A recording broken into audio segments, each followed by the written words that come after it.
aka, yarmarkada qatnashish asal bayramida pulli degan gaplarni eshityapmiz. O'shanga nima deysiz?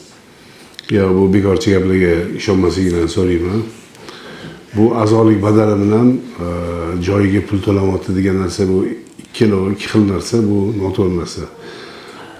Har yili mana an'anaga aylangan bayramimizni boshqa mana Savdo sanoat palatasi, Aloqa bank o'tkazib bermoqda. Bu to'lanayotgan bu faqatgina a'zolik badali xolos. Bu asalachilarning o'sha bo'linmasi bo'ladimi, vakillari bo'ladimi, asalachilarning o'ziga ishlatiladigan narsa xolos. Bu yerda yig'ilgandan ko'p yig'ilmaydi, ko'rsangiz bo'ladi. Hozirgi paytda to'lanayotgan kirish badali 103 ming bo'lsa, 50 ta arigacha 412 ming bo'lyapti xolos. 50 ta aridan yog'i 2600 so'm qo'shilyapti. Bu o'ylaymanki, juda katta narsa bo'lmaydi bu. Endi bunda nima topadi bo'ladi desangiz, o'sha ligotalar, ya'ni foydalanishga narsalar bor.